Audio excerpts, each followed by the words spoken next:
아무튼 친구인데 나하고만 친구가 아니고 옆에 사람하고도 또 같이 친구하고 계시는 것 같아요. 건강을 위해서 특별히 더 기도해 주시기 바랍니다. 예배 끝나고 나서 남자분들 4층에 있는 고추장 오늘 또 담으셨대요. 그 옥상으로 올려야 되니까 예, 나가지 마시고 같이 가셔서 봉사해 주시면 감사하겠습니다. 자, 룻기를 마무리하겠습니다. 4장밖에 안 되는 아주 짤막한 책입니다. 이스라엘의 성경 분류에 의하면 성문서에 들어가 있는 책입니다. 하나님이 어떤 일을 하셨는가 노래하는 책입니다. 역사의 이야기가 아니고 노래하는 책이에요. 자, 룻기 이야기를 가만히 읽고 있으면 이런 질문을 던질 수밖에 없습니다. 요즘 살만하십니까? 살만하세요? 예? 살만해요? 예. 살만하시면 감사한 거고요. 예. 아유, 그냥 뭐 별 볼 일 없다 하시는 분들도 있고요. 룻기에 나오는 사람들은 어떨까요? 참 아픈 사람들만 나와 있어요. 룻, 나오미, 보아스까지 다 아픈 사람들입니다. 그 아픈 사람들이 모여서 같이 짝을 이루고 가정을 이루고 역사를 써내려가요. 배경이 어디라고요? 사사시대. 사사시대를 산다. 우리가 얘기만 들어도 진절이 나는 그런 시대인데 그 시대 속에서 아픔을 가진 사람들이 같이 살아가고 있습니다. 그래서 그 아픔을 가진 사람들이 아주 아름다운 이야기를 만들어내고 있어요. 우리가 보기에는 시간이 많이 지나서 이제 한 3,000년쯤 지나고 나서 보니까 야, 예쁘다라고 보지만 자, 현장으로 들어가서 보십시오. 이 사람들이 정말 예쁘고 아름다운 삶을 살았을까? 그들에게 살만하십니까? 라고 물어보면 퍽퍽합니다 라는 말로도 표현할 수 없는 그런 삶이지요. 사사시대 너무 힘들어서 먹을 게 없어서 살아보겠다고 외국으로 나갔는데 남편 보내고 아들 보내고 들어와야 되는 그 여자 나오미. 왜 이방 사람하고 결혼했는지 모르지만 이방 사람하고 결혼했는데 시아버지 돌아가시고 남편 죽고 자기 손윗동선지 손아랫동선지 하여튼 동선은 고향으로 돌아갔는데 자기는 따라 들어왔어요. 이방 나라로. 거기서 이방 여인이라고 이스라엘 사람들은 특별히 모압 사람들에 대해서는 아주 고갯짓을 합니다. 싫어합니다.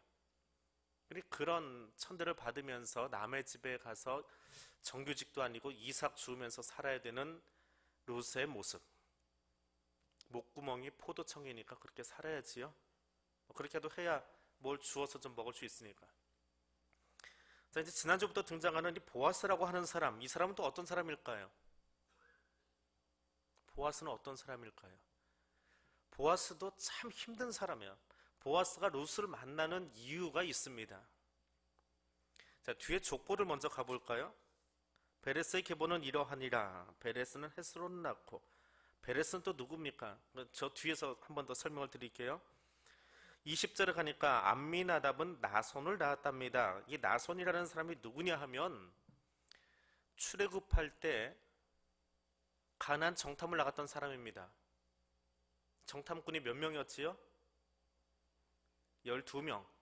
자, 갔다 와서 정탐 보고를 합니다. 근데 하나님 마음에 쏙 들게 보고한 사람은 누구예요? 여호수아 칼렙. 그럼 나머지는 하나님 마음에 싹 안 들게 보고한 사람이에요. 그래서 어떻게 됐습니까?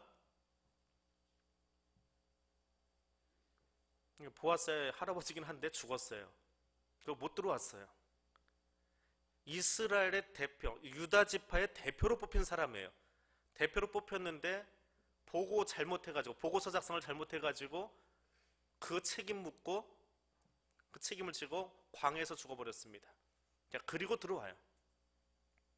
자, 그런데 들어가서 이제 가나안에 들어오고 나서 보니까 어떤 일이 하나 생기냐 하면 정탐꾼들이 가서 데리고 온 여자가 하나 있습니다. 누구예요? 라합. 뭐 하는 사람이에요? 여리고의 기생.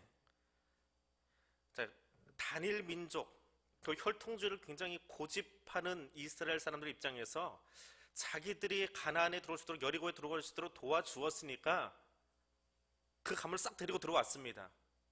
근데 누가 결혼할까요? 결혼해줄 사람이 없어요. 왜? 워낙에 따지게 좋아하는 사람이니까. 여리고에, 그것도 괜찮은 여자가 아니고 방금 여러분이 이야기한 것처럼 기생이라고요. 그럼 누가 해야 돼요? 책임지고 누군가가 결혼해야 되는데 그것이 아마도 살몬일 거다, 그렇게 추정을 합니다. 살몬이 누구예요? 여기 보니까 21절에 보니까 누구예요? 보아스 아버지예요. 근데 이 보아스 가문은 대체 어떤 가문이냐? 나손 때부터 시작해서 쭉 나오는데요, 유다의 족보를 훑어내리는 메인의 족보예요. 반기도 아니고 메인이에요. 힘이 있습니다. 열왕기서에 가서 보면 성전 앞에 기둥을 2개 세우는데 그 기둥 하나의 이름이 야긴과 보아스예요. 돈도 많고요, 성전에다 선뜻선뜻 이렇게 헌물도 잘 하고요. 근데 헌물이 보통 헌물이 아니에요. 의자 하나 한 게 아니고 기둥 하나를 턱 세워놨어요. 길이 이름이 남을 만큼. 그 정도로 유력한 가문이에요. 재력이 있어요. 이게 누가 그 여자하고 결혼해야 되겠어요? 살몬이 결혼해서 아이를 하나 낳았어요. 그 아이가 보았어요. 혈통주의를 고집하고 있는 이 이스라엘 세계 속에서 보아스 집안도 괜찮아요. 힘도 있어요. 그런데 어떤 처녀가 가서 시집을 갔는데 남편은 보아스인데 시어머니는 시어머니죠? 누구예요? 라합이에요. 그 시어머니 전력이 뭐예요? 여리고 기생이에요. 우리 사람이 아니고 가나안 여자인데 그것도 기생이에요. 시어머니를 쳐다봐야 되는데 이게 기생이라고요. 그럼 어느 여자가 그 남자하고 결혼하려고 할까요? 돈에 완전히 미치지 않은 한은 어느 여자가, 어느 처녀가 그냥 그 집에 가서 결혼하고 할 거예요. 보아스는 노총각이에요. 이런저런 거 다 따지다 보니까 사람들이 보아스를 선택을 안 하는 거예요. 자, 보아스가 어느 정도로 대체 나이를 들었느냐? 3장 10절에 가봅니다. 보아스가 이르되 룻을 향해서 내 딸아, 여호와께서 내게 복 주시기를 원하노라 라고 이야기합니다.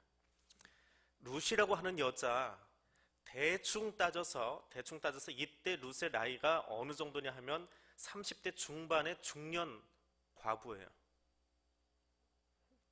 중년이라고 해야 되나요? 요즘은 30대 중반에 그때 막 시집을 가는데 이때만 해도 중년이에요.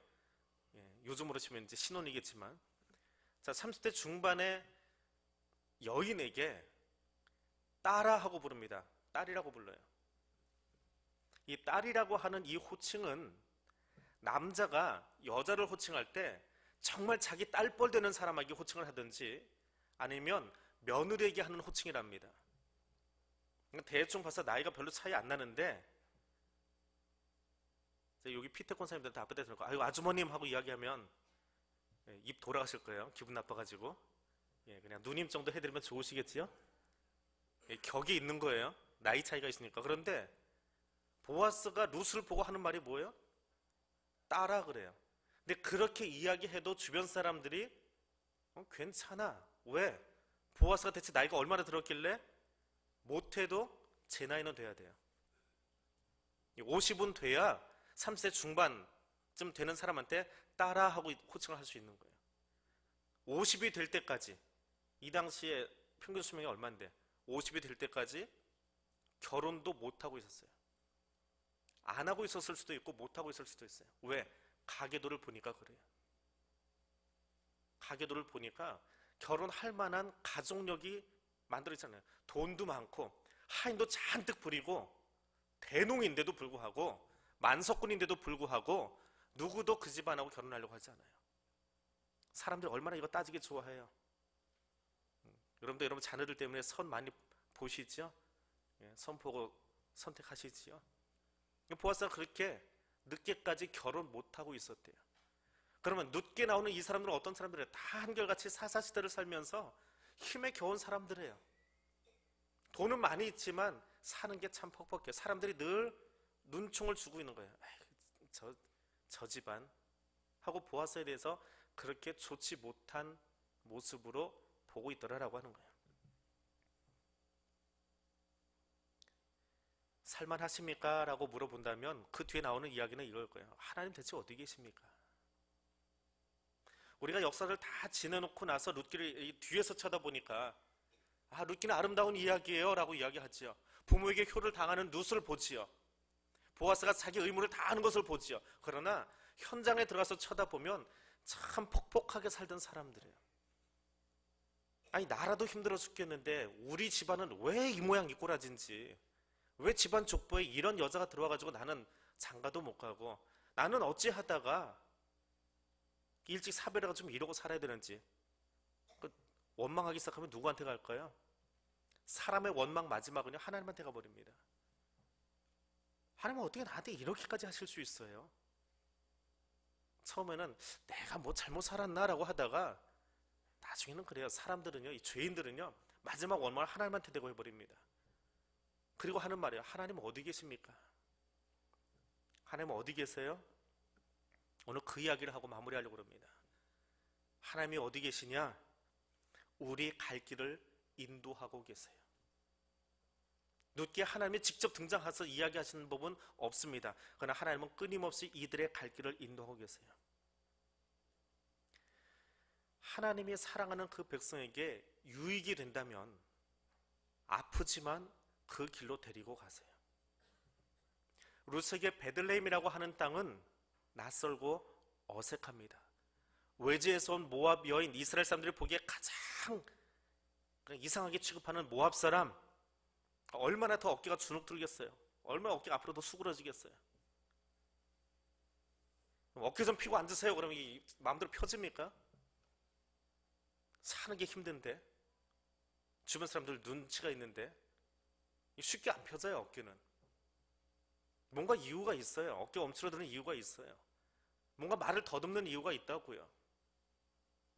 룻은 그렇게 움츠린 삶을 살 수밖에 없습니다. 근데 마냥 움츠리고 살 수는 없어요. 가서 양식을 구해와야 살 수 있으니까. 그래서 남의 밭에 가서 이삭을 주워옵니다. 눈치 보면서. 그런데 거기 갔더니 보아스가 밭에서 물과 음식을 대접해주고 그곳에서 추수 때까지 이삭을 주워가라 이야기합니다. 그리고 어머니한테 돌아갈 때는 볶은 곡식까지 안겨줘요. 하나님 어디 계세요? 안 보이는데 룻이 보아스의 집까지 갈 수 있도록, 보아스와 마음이 통할 수 있도록 인도하고 계시는 것은 하나님이세요. 남편과 사별하고 연약한 가정이래 봐야 홀로 된 시어머니하고 자기밖에 없지만 그 가정을 먹여 살리기 위해서 땀 흘리고 애쓰고 사람들이 눈총을 주건 말건 자기 자리에서 자기가 해야 될 그 사명 감당하고 있는 사람.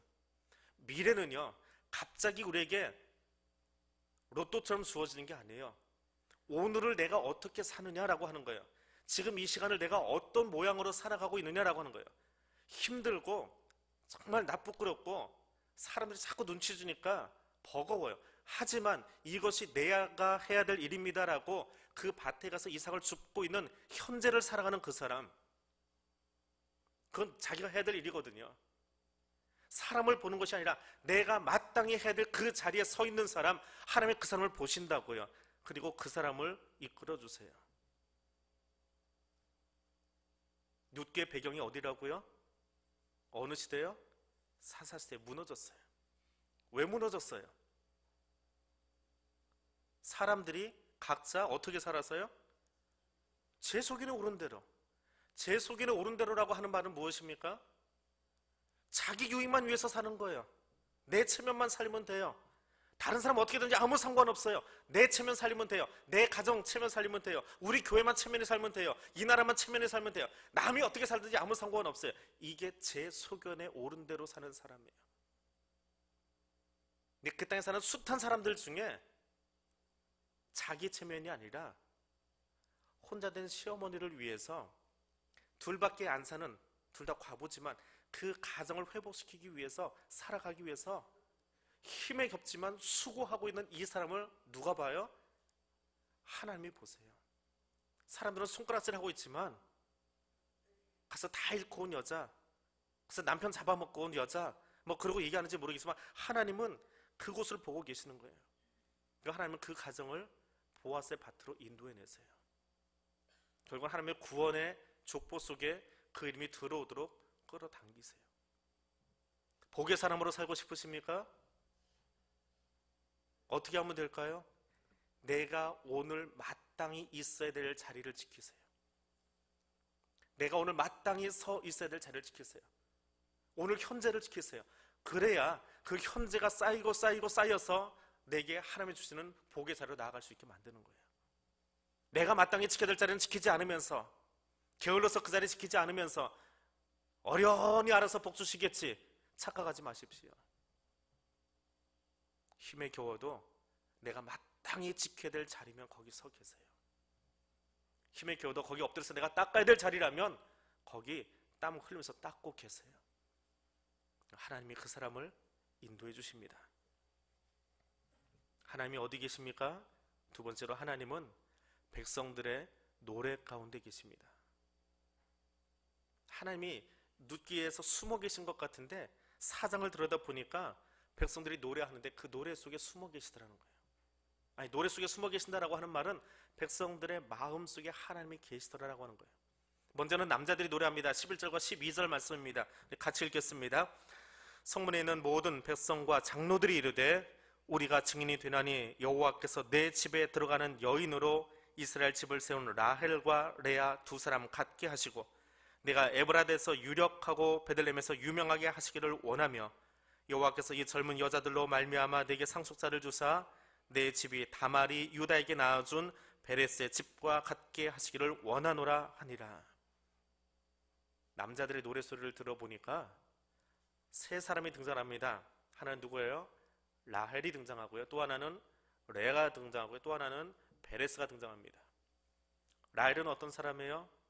아이를 갖지 못해서 애태우던 여자예요. 룻도 애태우고 있지요. 나오미도 애태우고 있지요. 아이를 갖지 못해서 애태우던 사람들이에요. 그런데 하나님이 사랑하셔서 아이를 주셨어요. 라헬에게서 난 아이가 누굽니까? 요셉하고 베냐민.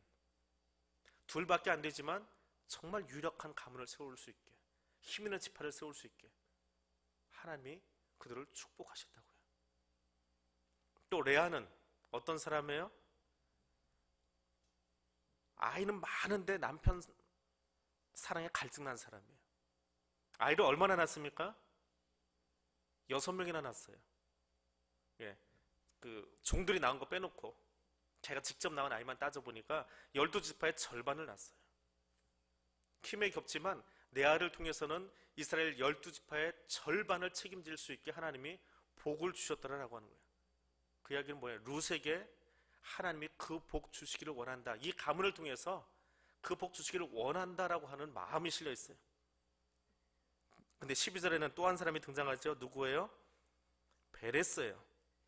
뒤에 나오는 족보에 베레스하고 턱하니 나오는데 앞에 보니까 베레스가 누군지 설명까지 해놓고 있지요. 사람들이 알고 있는 거예요. 보아스 가문 어디부터 세고 있어요? 지금 하필이면 베레스부터 세요. 그 앞에부터 세지도 않고 베레스 끊어놓고 뒤부터 세지도 않아요. 왜 보아스가 그 땅에서 살기 힘들고 노총각으로 사는지 아시겠어요? 장로들이 모여가지고 하는 말이에요. 그 지역 장로들이, 교회 장로 아닙니다. 이건 나이 들었다는 거예요. 그 지역의 어른들이 하는 얘기가 남의 집 그거 얘기하고 있는 거예요. 어디부터 기억해요? 저 10대조 위에, 실제로는 더 돼요. 여기서는 10대조로 나오지만 10대조 위에 너의 조상이 누구야? 베레스야. 베레스는 어떤 사람? 다말하고 시아버지하고 그리그리해서 나온 사람. 그렇게 이야기하는 거예요. 그런데 그렇게 따가운 눈총으로 우리가 보아왔다는 거예요. 이 집을, 보아스의 집을. 근데 룻과 보아스가 만나서 가정을 이룬 다음에 이 장로들이, 백성의 어른들이 다시 거기 모여서 노래하는데, 노래하면서 그 마음이 바뀐 거예요.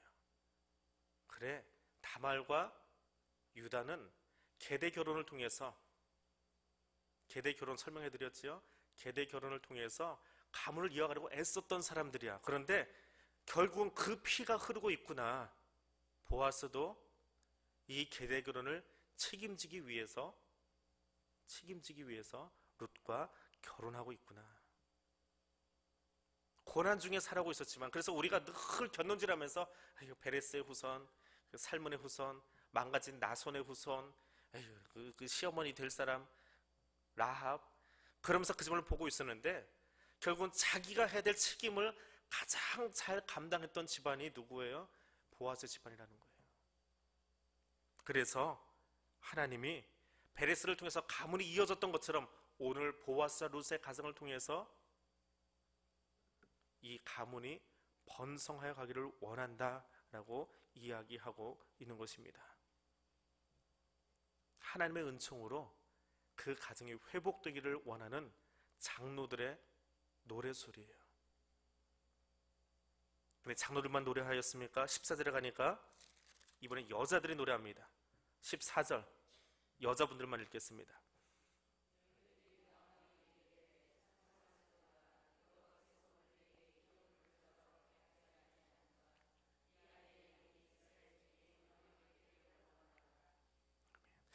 여자들의 노래소리가 훨씬 더 신앙적이에요.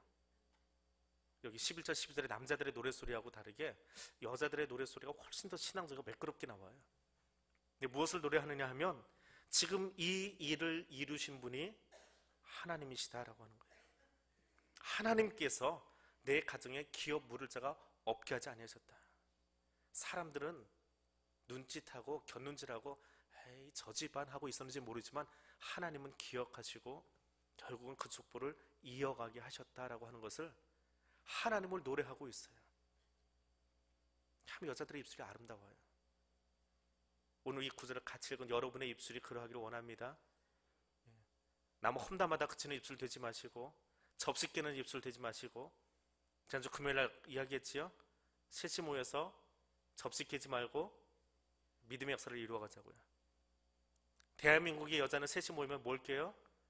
접시 깨요. 근데 하나님의 사람들은 셋이 모이면 메고 풀 수 있는 사람이 돼야 된다고요. 셋이 모여서 기도하면 메고 푼다고 그랬잖아요. 깨는 사람이 아니라 하늘의 것을 메거나 풀 수 있는 사람, 그 자리에 서시기를 바랍니다. 오늘 룻게 나오는 이 여인들처럼 오늘 함께 읽은 여러분의 입술이 그런 입술 되기를 원합니다. 그 입술이 고난을 걸작으로 만드는 거예요. 하나님을 노래하는 거예요. 그런 사람 되시기를 바랍니다. 세 번째로, 하나님 어디 계시느냐? 고난의 역사 속에 계세요. 자, 18절에서 22절 같이 읽어볼까요? 베레스의 계보는 이러하니라. 베레스는 헤스론을 낳고 헤스론은 람을 낳았고 람은 암미나답을 낳았고 암미나답은 나손을 낳았고 나손은 살몬을 낳았고 살몬은 보아스를 낳았고 보아스는 오벳을 낳았고 오벳은 이새를 낳았고 이새는 다윗을 낳았더라. 아멘. 자, 이 족보에 등장하는 사람 숫자가 몇 명입니까? 아까 이야기에다 한번 퉁 하고 지나갔는데 기억을 못 하시죠? 지금 쉬어보세요. 몇 명 나오나?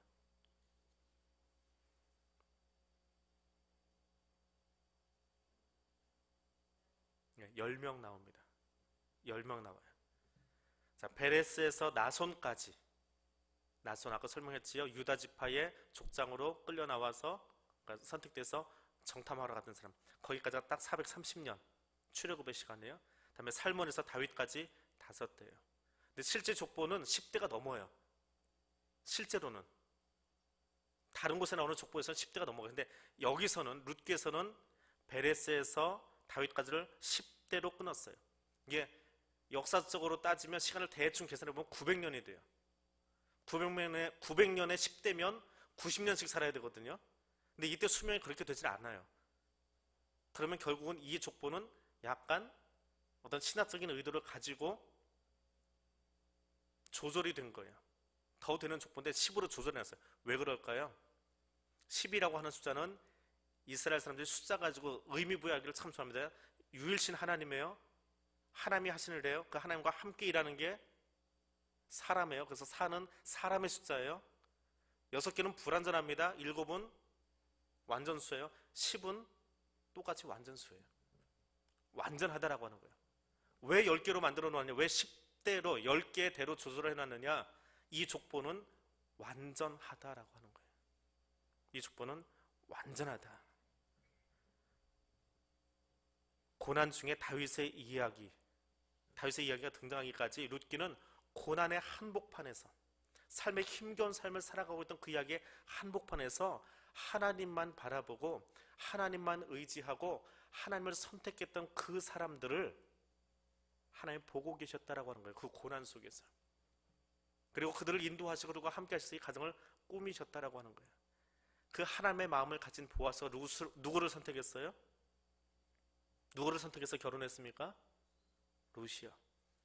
아까 앞에서 설명하다가 말았는데, 자, 이스라엘의 여자들이 보아스 가정을 바라보면서 떨떠름해가지고 아무도 청혼을 안 했지요. 그래서 대충 계산해보니까 50살까지 슈인이 될 때까지 보아스도 뭐 누구랑 결혼을 하고 마음 먹지 않고 그냥 그렇게 혼자 노총각으로 살았어요. 그러다가 누구를 선택했습니까? 내 딸아 하면서 딸뻘 되는 룻을 선택했어요. 왜? 왜 그랬을까요? 단순하잖아요. 그냥 세상적인 거 따지기 좋아하고 세상적인 어떤 합리적인 이성적인 그거 가지고 따져서 결혼 한 해 만에 그게 아니고 이방 여인이지만 오직 여호와 신앙만 바라보고 그 어머니에게 효를 다하면서 들어온 이 사람이 차라리 낫다는 거예요. 우리 가문에 라합 어머니도 있지만 내가 보기에 세상적인 조건보다 하나님만 바라볼 줄 아는 이 여자를 선택하는 것이 오히려 하나님의 마음을 알고 살아가는 가장 좋은 방법이다. 그게 보아스의 선택이었어요. 룻은 하나님을 선택했고요.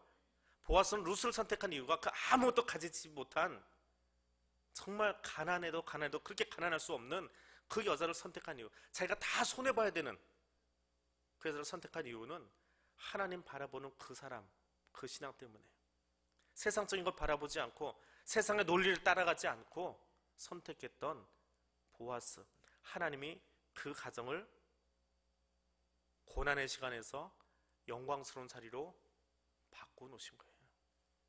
그게 룻기 이야기예요. 룻기가 왜 아름다워요?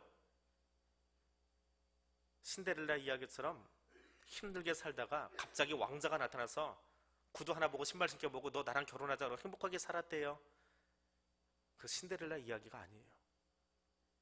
누구를 바라보고 무엇을 말하느냐, 그것을 볼 수 있어야 돼요. 마지막으로 한 곳만 보겠습니다. 1절 보겠습니다. 4장 1절입니다. 같이 읽습니다. 보아스가 성문으로 올라가서 거기에 앉아있더니 마침 보아스가 말하던 기업 물을 자가 지나가는지라. 보아스가 그에게 이르되 아무개여 이리로 와서 앉으라 하니 그가 와서 앉으매. 1절에 몇 명이 등장하지요? 몇 명이 등장합니까? 2명이지요. 한 사람의 이름은 뭐예요? 보아스. 또 한 사람은? 이름 없어요. 아무개 하는 말은 이름 없는 거야. 어이 하고 부른 거예요. 뭐 추측이 많아요. 정말 보아스 이름을 몰라서 어이 하고 불렀을지 아니면 이름을 감추어 버렸을지 뭐 여러 가지 이야기가 있어요. 그런데 일반적으로 하는 이야기예요. 이 룻기의 배경을 1장을 설명하면서 나온 이야기 중에 계대 결혼이라는 게 있지요. 이 아무개라고 하는 사람은 계대 결혼을 해야 될 보아스보다 1순위에 속한 사람이에요. 그 의무가 있는 사람이에요. 마땅히 해야 될 일이 있어요. 근데 그 일을 하지 않았어요. 성경을 기록한 사람은 그래 부끄러운데 굳이 그 사람 이름까지 까발리면서 얘기할 거 뭐 있냐, 덮어주자. 그래서 아무개라고 썼을 거다라고 이야기하는 사람이 있어요. 뭐 이름을 몰랐을 수도 있고요. 그런데 이리 치든 저리 치든 간에 룻기를 덮습니다. 이제 끝났어요. 룻기는 오늘 끝나요. 그런데 이 성경이 끝날 때까지 성문에 지나가던 그 사람의 이름이 뭐예요? 이름이 뭐예요? 그 이름을 아무개라고 하면 안 돼요. 이름이 뭐예요? 없어요. 자기 의무를 행하지 않으니까, 자기가 마땅히 그 백성으로 살아가면서 해야 될 일을 하지 않으니까 성경은 그 사람의 이름을 기록하지 않았어요. 성경을 아무리 떨쳐봐도 그 사람의 이름이 없어요. 신앙적인 의무를 내가 행하고 사는 것, 내가 마땅히 하나님 앞에 드려야 될 예배를 드리고, 내가 마땅히 하나님 앞에 기도해야 될 그 기도의 자리를 지키고, 내가 마땅히 하나님 앞에 헌쳐야 될 그것을 하는 것, 그것은 우리에게 차려진 복의 상이에요. 복을 받는 상의 자리예요. 그러나 마땅히 해야 될 그 자리를 하지 않으면 이 행복한 책에 그 이름이 기록되지 않습니다. 아무개로 지나가 버립니다. 구속사가 진행되고 있는데 그 어두운 사사시대에 아주 예쁜 룻과 같은 예쁜 책 하나가 거기 쏙 들어가서 그 시대를 노래하고 있잖아요. 세상 사람들은 다 그렇게 살아도 이런 사람이 있습니다. 모압에서 들어온 룻과 같은 사람, 나오미 같이 소망을 잃어버리지 않은 사람, 보아스 같이 하나님만 바라보고 있던 사람, 그들을 통해서 하나님이 이 가정을 이루셨고 거기서 다윗을 내셨어요. 그런데 여기 조연이 하나 있는데 이름이 뭔지 모르겠어요. 이 놀랍고 아름다운 구원사 속에 이 사람은 이름을 언급할 가치조차 없어요. 그냥 다 그렇게 기억하십니다. 아무개라고. 그 사람이 지금 어디 있는지 모르겠지만, 천국에 있는지 지옥에 있는지 모르겠지만, 만약 그의 영혼이 이 사실을 지금도 보고 있다면 얼마나 안타까울까요? 우리가 신앙적인 의무를 바르게 행하는 것은 복받기 위함만이 아니라 하나님이 높여주시는 자리인 것을, 그리고 그것이 생명의 길인 것을 기억하시기를 바랍니다. 그 생명의 길을 지켜야 되는 사람들이 그들을 지키지 못하고 있다면 안타까워하고 그들을 위해서 눈물을 흘리며 기도하시기를 바랍니다. 하나님, 저 자리에 앉아있기만 해도 생명을 누릴 수 있는데, 하나님, 저 자리에 앉아있기만 해도 하나님 복 주실 텐데, 당연히 주실 텐데, 그것 뒤로 하고 자기 신앙의 의무를 저버리고 떠나 있는 사람들이 있다면 아무개가 되어버릴 텐데 얼마나 불쌍해요. 얼마나 안타까운 인생들이에요. 그들을 위해서, 그 의무를 행치 않는 여러분의 가족을 향해서, 하나님 앞에 서지 못한 그 백성들을 향해서 기도할 수 있기를 원합니다. 말씀을 맺습니다. 우리 갈 길을 인도하시는 하나님만 의지하시기를 바랍니다. 백성의 노래 중에 함께 하시는, 우리 마음속에 함께 하시는, 지금도 임마누엘로 우리 속에 함께 하시는 성령 하나님을 찬양하며 함께 걷는 임마누엘의 신앙을 가진 사람들 될 수 있기를 원합니다. 고난의 역사이지만, 삶이 좀 폭폭한지 모르지만, 그러나 그 역사 속에 늘 함께 하시는, 떠나지 아니하시는 하나님만 바라보시기를 원합니다. 우리 이 세 가지 기도 제목 가지고 같이 기도하겠습니다. 하나님, 나의 눈이 하나님만 바라보기를 원합니다. 하나님, 내 삶이 하나님만 의지하기를 원합니다. 하나님, 내 입술이 하나님만 찬양하기를 원합니다. 그 삶이 나의 삶 되기를 원합니다. 세상이 어둡고 힘들다라고 말하지만, 그러나 하나님, 나는 그것을 노래하지 않겠습니다. 그거 말하지 않겠습니다. 보아스와 룻처럼 나도 그렇게 살아보고 싶습니다. 오늘 내가 그렇게 설 수 있도록 성령님 나를 도와달라고 기도할 수 있기를 원합니다. 함께 기도하겠습니다.